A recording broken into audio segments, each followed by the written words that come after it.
Dear viewers, আসসালামু আলাইকুম। আজকে করছি ফুলকপির কাবাব বা কাটলেট রেসিপি।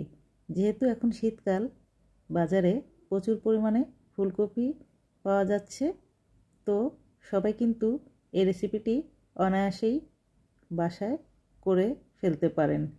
খুবই সহজ একটা রেসিপি। প্রথমেই আমি একটি ফ্রাই প্যানে নিয়ে নিচ্ছি 1.5 টেবিল চামচ তেল। তেলটা গরম হলে এতে আমি দিয়ে দিচ্ছি 1 চা চামচ পাঁচফোড়ন। পাঁচফোড়নটা ভেজে নিব খুব একটা সুন্দর সুগন্ধ বের হওয়া পর্যন্ত। সুগন্ধ বের হলেই দিয়ে দিব একটি পেঁয়াজ কুচি। পেঁয়াজ কুচিটা দিয়ে কিছুক্ষণ আমি ভেজে নিচ্ছি। মোটামুটি ভাজা হয়ে গেলে দিয়ে দিব 1 চা চামচ আদা কুচি।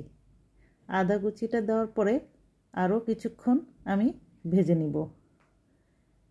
ভাজা হয়ে গেছে, এ পর্যায়ে দিয়ে দিচ্ছি কিছু গুঁড়া মশলা। প্রথমেই দিয়ে দিলাম 1/2 চা চামচ হলুদ গুঁড়া, 1/2 চা চামচ জিরা গুঁড়া, 1/2 চা চামচ ধনিয়া গুঁড়া আর 1.5 চা চামচ দিয়ে দিচ্ছি লাল মরিচের গুঁড়া। মরিচটা আপনারা বাড়িয়ে কমিয়ে নিতে পারেন।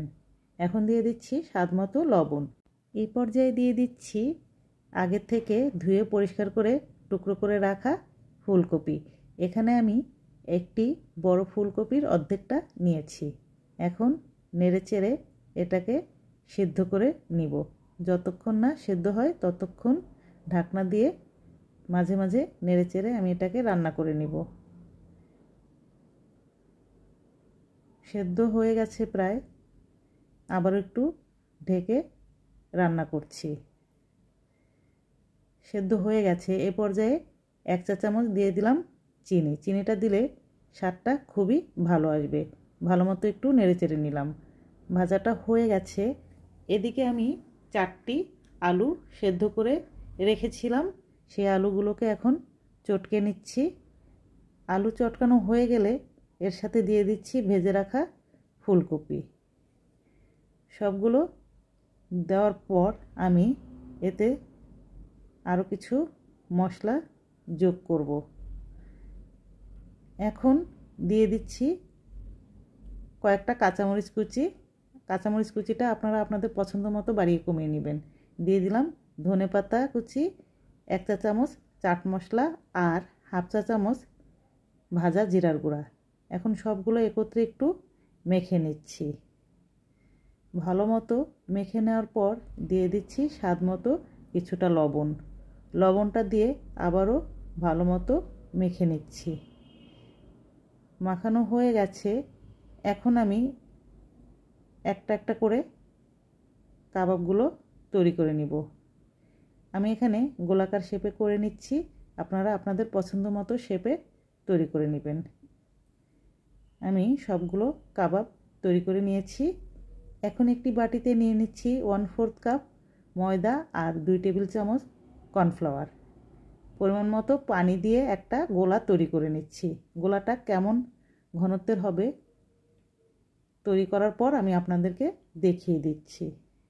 অল্প অল্প করে পানি দিয়ে গোলাটা আমি তৈরি করে নিচ্ছি। একবারে বেশি পানি দেওয়ার দরকার নেই, তাহলে বেশি পাতলা হয়ে যেতে পারে। গোলাটা তৈরি করা হয়ে গেল। এখন আমি দেখিয়ে দিচ্ছি এটার ঘনত্বটা ঠিক এই রকম ঘনত্বের হবে। ঠিক আছে, এখন প্রতিটা কাবাবকে আমি ব্রেড ক্রামে প্রথমে গড়িয়ে নিচ্ছি। এক এক করে প্রত্যেকটা কাবাব আমি ব্রেড ক্রামে গড়িয়ে নিব। ডিয়ার ভিউয়ার্স, আমার রেসিপিগুলো ভালো লাগলে অবশ্যই কিন্তু একটা লাইক দিবেন আর কমেন্ট করে আমাকে জানাবেন। ডিয়ার ভিউয়ার্স, যারা এখনও আমার চ্যানেলটিকে সাবস্ক্রাইব করেননি, অনুরোধ রইল সাবস্ক্রাইব করার। এখন আমি সেই ময়দা এবং কর্নফ্লাওয়ারের গোলাতে এক একটা করে কাবাব ডুবিয়ে আবারও ব্রেড ক্রামে গড়িয়ে নিচ্ছি। এভাবে প্রত্যেকটা কাবাব আমি ডবল করে ব্রেড ক্রামে গড়িয়ে নিব। এর ফলে কাবাবগুলো উপরে খুবই ক্রিস্পি হবে আর ভিতরে খুবই সফট একটা জুসি স্বাদ হবে। এক এক করে প্রত্যেকটা কাবাব আমি একই রকম করে কর্নফ্লাওয়ারের গোলায় ডুবিয়ে ব্রেড ক্রামে গড়িয়ে নিচ্ছি। আপনারা চাইলে একবারও ব্রেড ক্রামে গড়িয়ে নিতে পারেন, ডবল করে করার দরকার নেই। প্রত্যেকটা কাবাব আমার তৈরি হয়ে গেল।